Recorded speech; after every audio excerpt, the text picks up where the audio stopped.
You are now listening to the A Dose of Disruption podcast, powered by Experian. Weekly compelling conversations on making money moves and growing your network. The place where you can learn to be you and do you all at the same time. I'm your host, Shelly Bell, and now, let's see what this week's Level Up looks like. On today's Shelly Brief, that's right, it is time for the Shelly Brief. So, okay, y'all, I am going to tell you a personal story today. Today, I want to tell you a story about Fabletics. All right. Fabletics is a major brand in the workout realm of clothing. All right. Here, I'm wearing this nice Fabletics top. It is actually pretty awesome. I'm wearing the bottom too because I did a photo shoot today as a part of a campaign that I'm doing for Black History Month. And when I got the invite, so they sent a message out. My assistant contacted me. She said, "Hey, Shelly, we got a message from Fabletics. They want to send you a lookbook and send you an outfit, and they want to know if you'll take pictures in it, and they want to cover you for Black History Month." And I said, okay. So they sent me the lookbook. Awesome, super cute outfits. I'm like, yes, I want this one. I like this one. I like this one. So my assistant and I are talking, and she's like, okay, well, I'm going to tell them that you need a 2X. Well, when she went to tell them that I needed a 2X, they can't. I'm like, I don't think I need a 2X. You think I need a 2X? I was so triggered by one. My first thought was, and I love my assistant and she's amazing. So this is not about her. This is about me. When I'm like, oh, so she thinks I'm that big. Well, I don't wear a 2X in workout clothes, typically because they don't fit well. But these do fit a little bit small. So if you got some junk in the trunk or you got some strawberries on the back of your truck, you might want to, get a size bigger, right? But when they brought me back the items, the one that I wanted so bad did not have a 2X, and I needed a 2X bottom, not a 2X top. So I'm like, okay, I was sad because I was like, oh, I'm so fat. Oh my God. And so I contacted my nutrition coach. And I'm whining to her like, I'm triggered right now. Like my assistant thinks I wear a 2X. I got these COVID pounds plus this baby that I had at the 30 and 3 C-sections. And I'm just so fat and I can't take it. Oh my God. This is why I don't like shopping. Right. And so I'm just whining to her about it. And she's like, listen, Fabletics did not ask you to be 100 pounds lighter. And I went, oh. Oh, like, you're actually right. Fabletics did not ask me to be 100 pounds lighter. They asked me to partner and influence with them the size that I am, as I am. They did not ask me to do anything special to my body. They did not look at my body and be like, she can't wear Fabletics. They did not. And shout out to them. But I'm also just speaking on this from a standpoint of body positivity. And that your body is great the way it is shaped. Now, I can't speak on the state of your health, right? So I can't speak on the state of your body. But I'm saying that your body is great in the way that it is shaped. Own that thing. Hold your head up. Walk with that thing. Shake that thing. You got that thing to shake. And even if you have a smaller body, smaller bodies are okay. Little booties matter. And that's fine too, because in this realm of body positivity, all bodies have to be referenced, and all bodies, even though there is, and I want to be clear that I do not want to disregard, I don't want to say, like, I think ultimately I'll say, like, we run into this challenge of like, well, if the larger bodies are the ones that get the most damaging words said to them, then why are we even worried about the smaller bodies? Because people appreciate those more. The reality is the issue is not the smaller body person versus the bigger body person. The issue is patriarchy in freaking society, right? Like even the sizes are mapped to a woman's shape that does not really exist anymore for today's woman, and all these things are mapped to the male gaze. So I just want to say that shout out to my nutrition coach because she snapped me back into reality. Shout out to Fabletics for highlighting me and other women from the Black Girl Ventures community at this time. I'm super hyped and appreciative of this opportunity. And the clothes feel amazing. I love this outfit that I'm wearing right now. And you will see the pictures if you go to my Instagram at I am Shelly Bell, because I will be posting them. I created a dope video that I'm going to post. I'm super hype about. But yeah, you know what? Be kind to yourself, be kind to others, and know that your voice matters, and know that your shape matters, and know that it is completely okay to have that voice. And speaking of voice, our guest for today is Aerica Banks, who is a major voice when it comes to diversity, equity, and inclusion, and just an awesome person all around. We're going to find out about her experience at Google, her experience at Pinterest, and her experience now running her own company and doing her own thing. So let's get into it. All right. I'm excited to hop into this conversation with an amazing person, one of my favorite people, and a good friend of mine, but also just kick ass all the way around. Is a tech inclusion innovator, a champion for women. Actually, you know what? I can't put such titles on you. You are bigger than that. I mean, your work and your voice Shelly. has been loud. As we have been on a journey together for quite some time now, and you were, when I met you, it's funny because when I met you, this woman that I knew, she was like, "Oh, well, like a friend of mine, she does small business stuff at Google," and I'm like, "Okay." So she introduced me to her. So I remember the day I came to the Google office, and you were like, "Okay, well, like this is what we have. This is the program. This is how it works. Boom, boom, boom, boom." It was, it wasn't that exciting. I was excited to be at the Google office. I had never been, and Hmm. it was just very much like that's what it is. And then I left, and I was like, "Okay." And you had an email list. Do you still have this email list? Probably. Okay. You had an email list that you had people on that where you would send out different updates. Hmm. And it would be always be some like really great women opportunity for women, or economic justice, or economic development, or different places to be, speak, tickets to things. And if you don't have it, you should spark that back up. It was a pretty cool list to be on. Oh, And thank so you. I still have I it. yeah, I still you do. should definitely. Yeah, your influence is 10 times what it was then. So you should I would say that's a pretty exclusive list to be on. So I was showing up to everything. I was Yes, like, you I don't were. know her, but if she put it out, I'm going. And so, and I'm going, and I'm gonna make comments. I'm gonna get fully engaged. And then through that experience, we just kept kind of talking. So I view you as someone who has always had this energy behind the change you want to see in the world. But our first question usually is: you could be doing anything. You could be, somewhere being the head of a Girl Scout troop.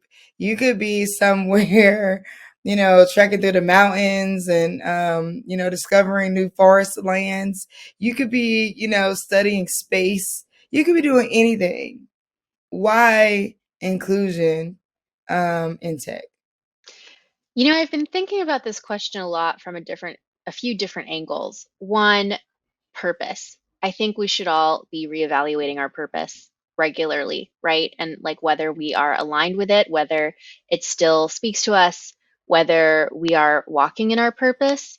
And I think that regular questioning, I have been really fortunate to have been able to develop since I was very young.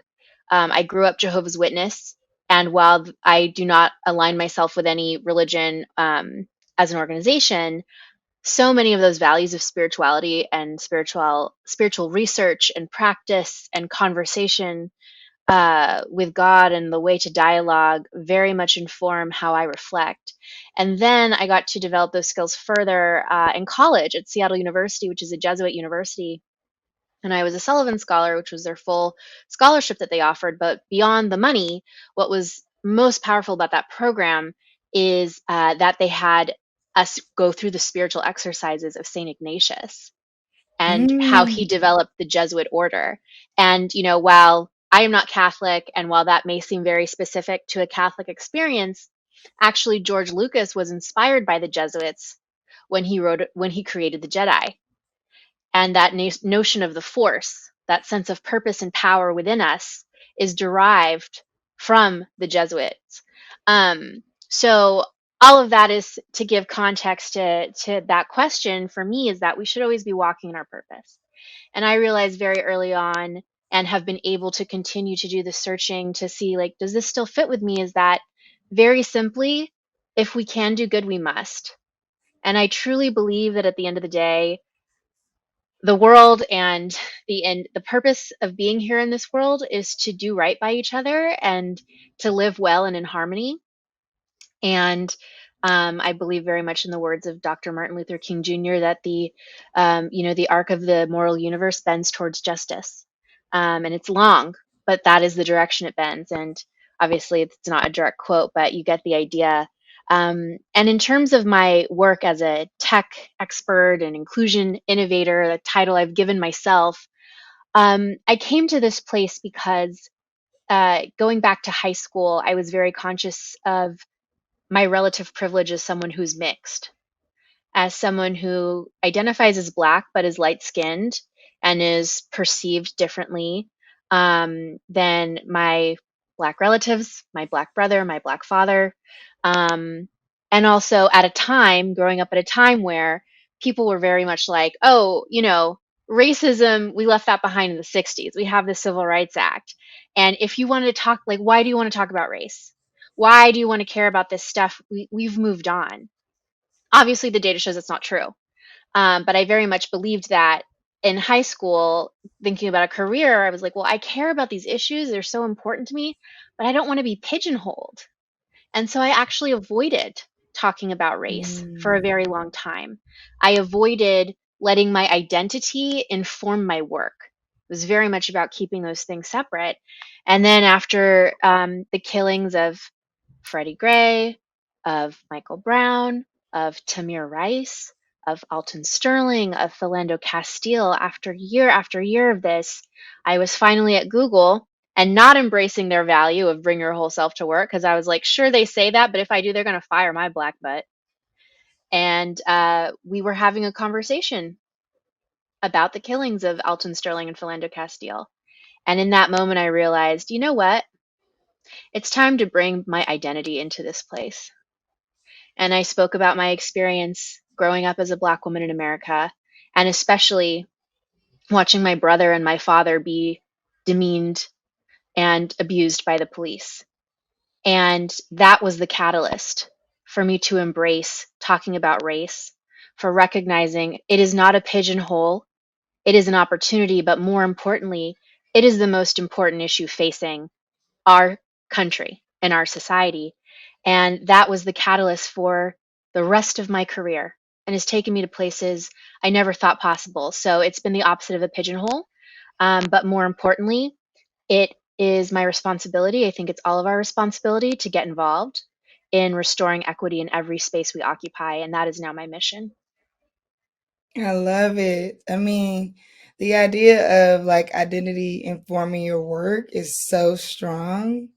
Because I think like even this is what's happening with the tech products that people say, that are launched because some girl didn't want to date this tech bro, right? And it's like, oh, like there's a now you've been met your identity, your how the audacity of her, so I'm gonna create this thing, like, like all of that is wrapped up in identity, right? Right. And it's somewhat an identity crisis on some levels for people. So I think it's interesting the way that we have to think about that as people of color, and in the opposite fashion of being like, am I giving it too much? Like, am I being to me? My identity and my work have to be separate because we've been told that, that's the way things have to be, and that you got to, clean up and be quiet and, look a certain way. What are your thoughts around like what happened after? So like, right before, even after you started sharing and before you went to Pinterest, what kind of transformation were you going through personally and professionally? How did meetings feel? Like, how did, because I think that's a huge revelation. And we don't often talk about this part, right? Whereas, like, I got a revelation, and then we see the person at the other end, where like they're now celebrating all the wins and they're getting, they've gotten an award for how they did a thing. and usually that's the end of the conversation. I'm really curious about like after that awareness, because I bet you there's people around the world right now who are having a level of awakening. We know this, like I call it a white awakening, who are having the awakening right now, and even people of color who are awakening in certain ways. Right now, every day at work, having to go to the same meetings they used to, but not going to them the same, right? You're not the same after you do that. What was your kind of journey like as after that moment? Yeah, that's a great question. First, I want to affirm what you said about the false separation between our identity and our work, because what we're really dealing with is being gaslit by white men, Mm-hmm. where white men get to establish the baseline of what counts for objectivity, of what counts for professionalism, of what counts for reality. And I'm so glad that we are finally punching through that hypocrisy and and negating and rebutting it. And we're not quite winning yet, but we've gained enough ground where we can call these false dichotomies out and Mm-hmm. bring them to light to move the conversation forward and to force some folks to do some important reflecting that will hopefully change the nature of work and policy in so many other fields. Um, in that situation, like I said, I walked in like, I'm going to keep quiet. I'm just going to listen to what these white people have to say and take in their tears about, oh my God, am I racist?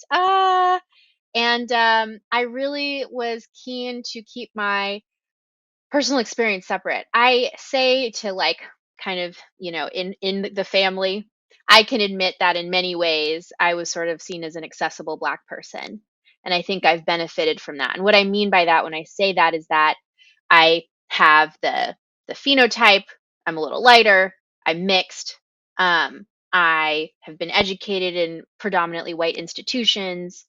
So I think often people of dominant cultures are more comfortable with me than my other black brothers and sisters. And I've often had to unwittingly or begrudgingly play the role of that sort of bridge or mediator in work situations, at school, etc., between white students or white colleagues and black colleagues. And um, sitting in that room, I have to admit, this was back in 2016, I was wondering which way I could interject in the conversation. Do I look to say something that brings both sides together and sees both sides? Is that going to be my contribution? Or am I just going to say nothing? And I honestly didn't even consider being real. I was just so used to playing this role, my brain automatically went there into like acquiescent mode and protection mode. But then in that room, I heard my white colleagues saying things like, I didn't realize racism was still such an issue. Or I grew up in an all white neighborhood, and therefore I didn't have the chance to be exposed to people of other cultures, which is why I might say insensitive things, which is why I don't have black friends. But the worst was when a colleague said, I don't see why these issues affect you, black Googlers, because you make too much money, live in certain neighborhoods, and we're educated at our schools. This is very much a poverty issue with how Black people are treated by the police. How would this impact you? And I literally lost it. Like I was, I was, I tried to be very specific with my words, but I was very explicit. And, I shared about how insulting it is to hear this, how everything that they're using as an excuse is actually willful and very intentional on the part of their families, their parents, generationally. And that is, in fact, structural racism at work. Those are not Those are not separate from racism. They're actually drivers of it. All of those reasons they talked about. And then I shared the experience of my brother being brutalized by the police. And we had all the markers of assimilation, and it did not save my brother. They did not see that in that moment. They saw a black man. So I really thought I might get fired.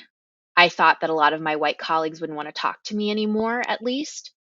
Um, it did change dynamics interpersonally with some people, but the most important thing that happened is that I think people finally saw the real me. And so then they wanted to engage with me on a real level. And I was able, on a personal level, to have much more meaningful relationships with my colleagues and more substantive conversations.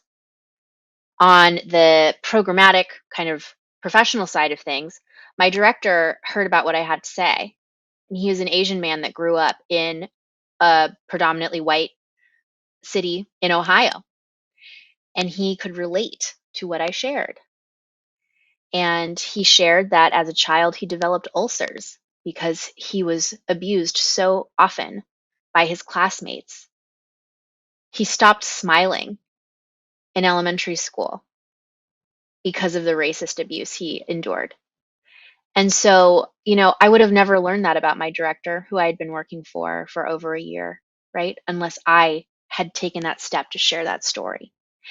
And he would not have learned what I was capable of without me taking that step to share that story. And as a result, he stepped in from being a mentor to an actual sponsor, throwing some skin into my game and giving me the resources to run programs related to diversity, equity, and inclusion on Google's patent team. And through my story, he recognized and wanted to really hone in on equity is required in every space. No matter what you work on, even if it's patents, whatever, patents, product, there is injustice in those fields, and therefore we need to restore equity in those spaces. And he gave me a budget of about $1 million over 2 years, which um, which started over 13 programs, one of which you were able to help me lead, Beacon, the DC Women Founders Initiative, and so many others. And it not only just elevated my platform, but it elevated these issues at Google to be recognized as something that every team and every department should be working on. Oh, you said so much. I was trying not to like butt in because you was so good. One of the things that came to mind for me is just the oversimplification of the problem, Yes. right? And that because I've still not figured out for the life of me how we can send people to the moon, but can't somehow figure out inclusion.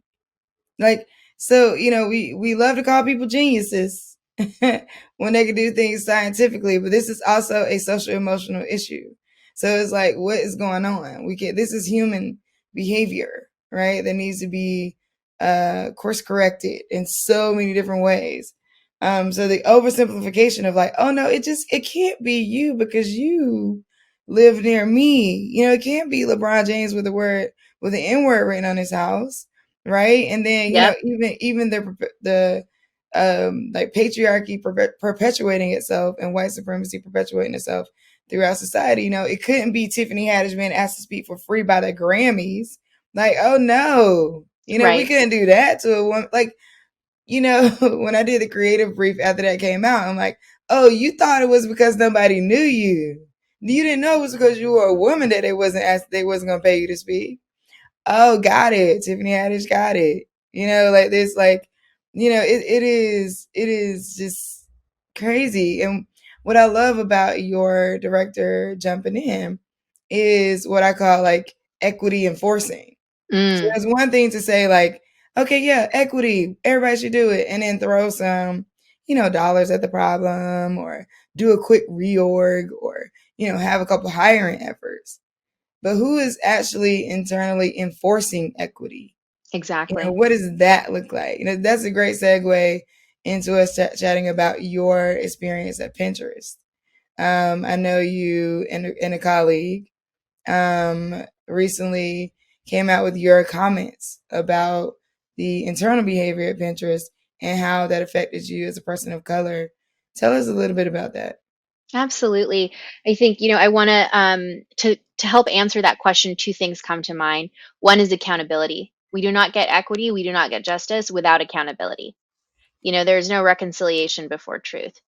And then another thing is that, it is a tool of distraction to focus on individual actions instead of system-wide actions when we talk about race. When we talk about the systemic implications of individual actions, that is really the only appropriate way to talk about them.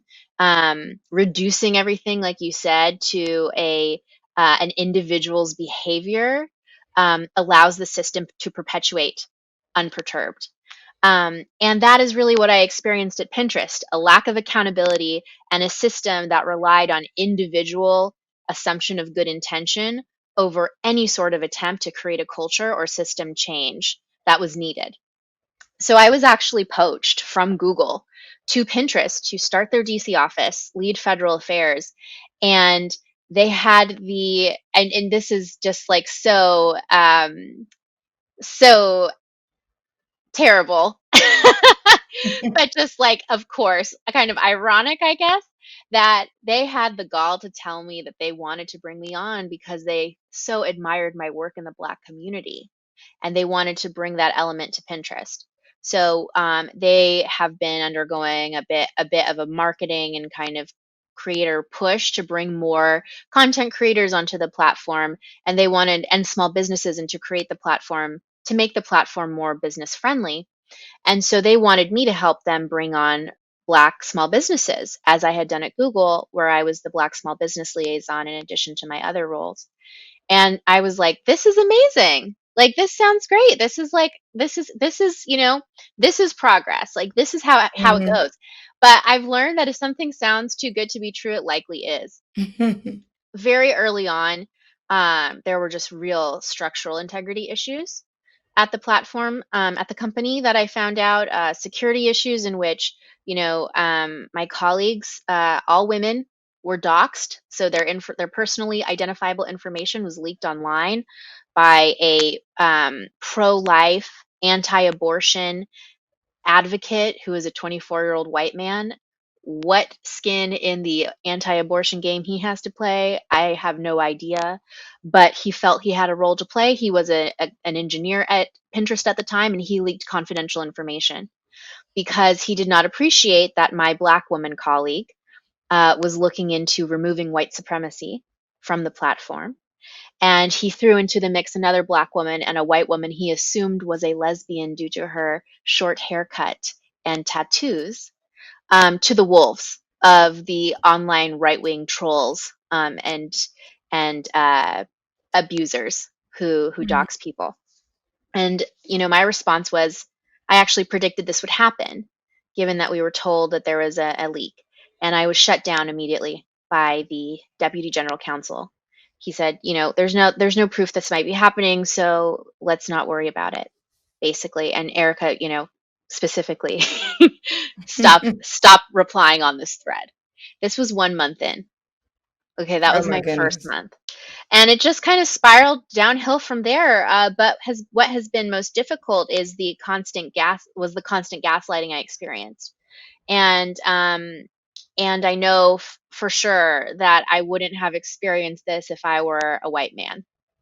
It was made very clear to me in structural ways, in terms of my pay and level, in terms of my responsibilities, in terms of the language used by my manager and by HR and what they call the business conduct team, which looks into any complaints filed by employees, that the opinions of a Black woman and a Black and Asian woman were not appreciated. My manager actually made a joke about my Japanese ethnicity at a team retreat. And the joke had to do uh, with something very negative, assuming that Japanese people look down on Chinese people. Um, There were comments made about when my manager was going on paternity leave. He's like, "Don't worry, I'm not looking for another job." And I was like, "Why would we worry about that?" He's like, "Well, that's what most people use their maternity leave for." And he said maternity, right? So it's like, okay, so you think women who bear children um shouldn't have this leave, or this leave is not appropriate? Like, what are you trying to say? You know? Yeah. And and any attempt to address these issues was met with fierce retaliation, to the point where I eventually got a lawyer, and the final incident that made me take that action was that I was advocating for the rights of our lowest paid contractors, many of whom are Black and brown and disabled. The CFO wanted to cut their pay between Christmas and New Year's, a time when they were normally paid, even though the office was closed. Um, What was the reasoning behind that? Like, was there any explanation given at all? Cost savings. Around Christmas and New Year's? Oh my goodness. Yep. And so, when I found out about this policy, because of course, despite our protocol, my manager did not inform me that this was happening, even though he was informed. Um, I had to figure that out from the news, from Casey Newton at The Verge. And I simply, I reached out to our consultants, and they were like, "That's Scrooge, like, this is crazy. Y'all have to reverse this immediately." I was like, "Thank you for confirming the obvious. I will request to do so." I sent in a very polite, very short request being like, "Hey, I'm aware of the cost savings associated, and I think with like the public blowback and just the impact on the workers that might be experienced, you might want to reconsider just reinstating that pay. For a company of Pinterest size, it's a rounding error." And I was met with fierce criticism, and the retaliation became um, untenable. I was told I didn't know how to do my job. I was insulted in very many ways. I was accused of lying for the just weirdest, dumbest reason ever, which I realized was their way of finding a plausible reason to push me out. And I was forced to undergo an interrogation by an outside law firm for over 2 hours, in which they questioned why I made that policy call, all of these things. I was stripped of my responsibilities. And what's interesting is that after the interview with the outside interrogator, she said, I'll get back to you with the results. But I imagine, due to the facts I shared, she could not find a result that was favorable to Pinterest, so she never replied. My lawyer asked her several times for the results of the inquiry, and she never got back to him with those results. Um, at the same time, another colleague was also going through now years of pay discrimination, where our manager, who, if you cannot tell already, is very unqualified for his work, who is less educated than we were, went to worse schools, all these things, and yet was several levels above us and paid significantly more for essentially doing the same or less work than we were, on a pay scale that was supposedly not based on experience, but by workload. So Pinterest was not following their own privately established code of compensation. And so we had to pursue legal action. And while our legal pursuits have closed in light of their extremely disingenuous statements, in support only on paper, right, of Black Lives Matter in the wake of George Floyd's murder, we felt compelled to speak out, not just because of how unjust of a situation we faced as Black women, because it was very much about our race and gender and the combination of that, but also because we didn't want any other Black women to be fooled into working for this company. And we knew we would be doing a disservice to our community and Black people in tech if we did not speak out about what happened. Wow. I mean, what? And again, so I guess kind of going back to like your thoughts and feelings through the transformation. Like, again, like through the process, you're having your own process. Were you scared? Were you like, did you have any type of I know you had very strong convictions around like this is what needs to happen. I appreciate that because you and her took this on your backs for for you know people to come, right? Which is super huge. So like I commend you and your colleague for just willing to use your voice, Thank amplify your you. voice, to really push forward equity. Like it matters, and more of us need to do it. I mean, I've been the person in a meeting before where I brought out one idea, everybody thought it was terrible, and I'm the only black person. Everyone's like, no, why would we do that? Oh my God, that's ridiculous. And then a white woman says the exact same thing I said, literally, word for word, references me as getting it from me. And then everyone's like, yeah. I said, oh my God, Susan, that's amazing. And I'm like, what? It's surreal. It is surreal. So what what was the process inside of you at this point? I mean, here you are, you decided to take this leap of standing up inside of your meeting, at Google and saying, "Hey, colleagues, you don't necessarily get these things and how they work." All right, here you are again, standing up, saying, "Hey, the entire corporation, the corporation itself, does not get who we are and why these things are inappropriate." How has that felt for you, after speaking out about it? Well, thank you so much for asking. I feel like channeling a bit of the Duchess Meghan Markle right now when a reporter asked her, like, how are you feeling? Like, how are you? And she was like, thank you for asking because literally no one ever asks me that. And, throughout this experience, people have asked about like the toll it's taken, the cost, but no one's actually asked how it felt to speak up. So I really appreciate that question, and I appreciate the opportunity to revisit those feelings with some distance, and with the healing and tools I have learned through healing, to process them. So, in that meeting, I think you, as a spoken word artist and poet, can relate to this, but it's like being backstage at a show, right? Where you're like looking out in the crowd, you're, um, you're thinking of what you're going to say. You're kind of Hmm. you're like excited to do this, but also terrified, right? About like Right? what's going to come out, how's it going to be perceived? Like, what if all my clothes fall off in the middle of the stage as soon as I step out there, or whatever? You have that feeling of anxiety and anticipation, and but then you just do it, and you're like, you know what? I've waited my whole life for this moment in some ways.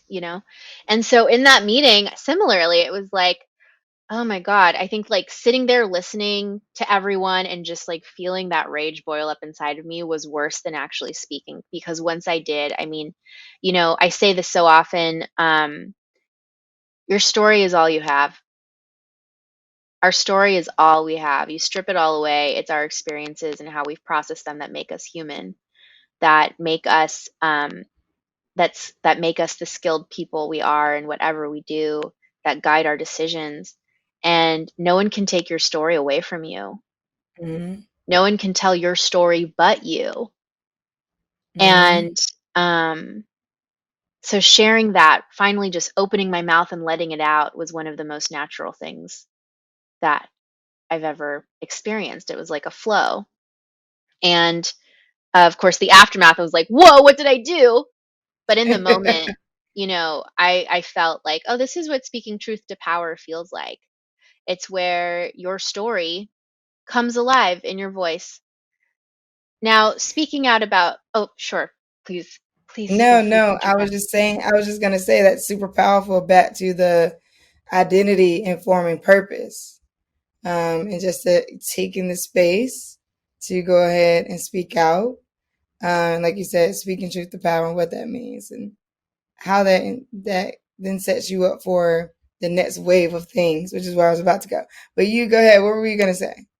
And just with Pinterest, as Ifoma, my colleague, and I were going back and forth about what we were going to tweet, which is the way we came forward, and what exactly we were going to say. We ran it by our lawyers. We we mapped it out, right, so that it would hit 142 characters for each tweet in the thread. Like, we had it all lined up. We had the gifs, the gifs lined up. We had the numbering all right. And I remember my hands shaking and like my voice trembling when we were about to hit send. But as soon as we did, it was the sweetest liberation, the sweetest relief. And so I'd say to anyone thinking about coming forward um, with issues of discrimination or harassment or, anything, if you have something on your heart that you need to say, if you have something about yourself that you have been hiding that you need to share, do it. Because A, it is always the right time to do the right thing. And B, there is no greater liberty than letting yourself shine, than telling your story in your voice. And that feeling of liberation overrides any fear, any anxiety, anything. Yes, we can end the show right there. Yes. That was so good. I do want to make sure we get into what you're working on now. I love it. Oh my God. It gave me goosebumps. So, right, you launched a company, your own company called Shiso.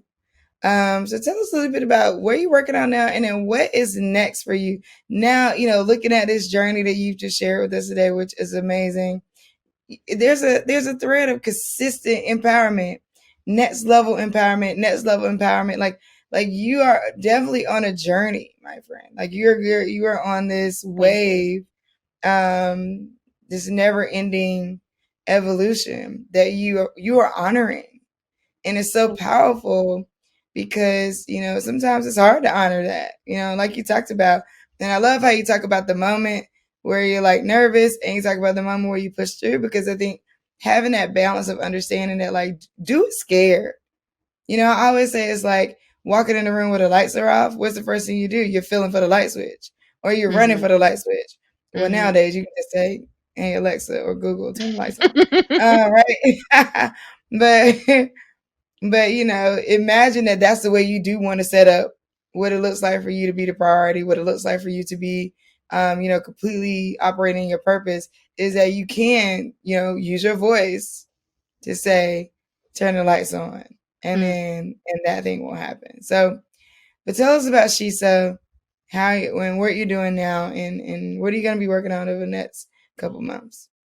Well, my consulting firm Shiso is really me stepping into that power of my voice. I say, at Shiso we apply an intersectional equity lens to solve the most pressing challenges in tech, policy, and business. And the intersectional equity piece is core to my work because as an individual, I cannot divorce my womanhood from my blackness, from my Asianness, from my ability, from my age.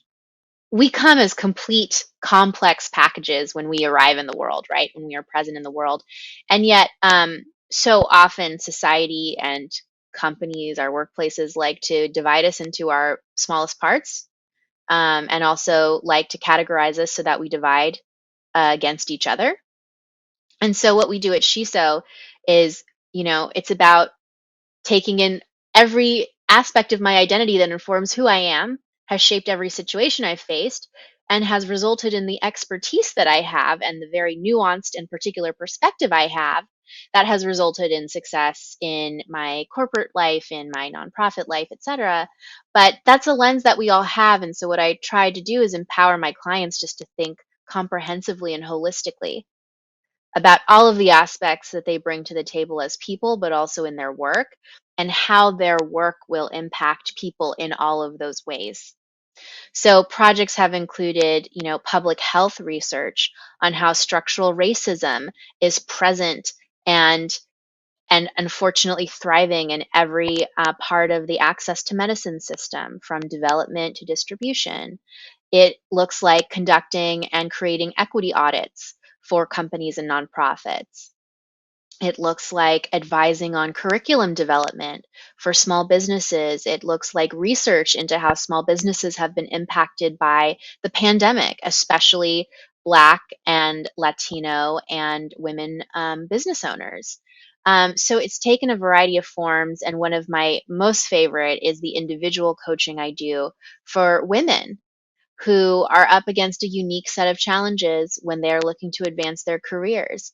We confront the patriarchy, and if you are a woman of color, then you confront racism intersecting with your gender, right? We confront unequal pay, uh, being punished for asking for what we deserve, um, getting less funding when we pitch in front of investors across the board. And so I help women really step into their truth and power and bring all that they have to bear as they're seeking to advance their careers, while also warning them and being real about the challenges we will face due to our gender, which I think is something that a lot of folks want to gloss over. And I think my clients have found that to be very compelling.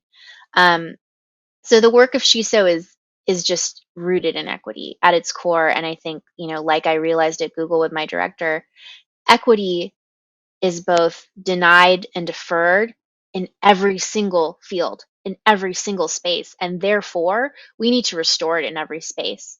It's the role of everyone. And so I've been really fortunate to be able to work across fields on these issues. But what has been most rewarding is that my clients and their customers and their audience get to see with an expanded view of what impact looks like, with that intersectional equity lens applied. Yes. Where can we find you? Where should people look for you, follow you, join in on the movement, hire you? What is that? Where? Well, please visit my website, aerica.co, aerica.co. There you can also watch my TEDx talk on that pivotal moment at Google. It's called Our Stories Will Save Us.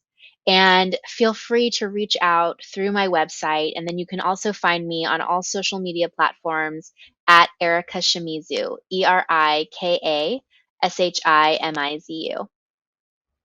Thank you so much for joining me. This has been an amazing discussion. I can't wait to see what you do next. Thank you so much, Shelly. It's always a joy to talk with you. I'm honored. Thanks for joining us, Disruptors, and congratulations. You have taken another step toward being friggin' amazing. Make sure you visit us at adoseofdisruption.com, where you can subscribe to the show in iTunes, Stitcher, Spotify, or via RSS feed.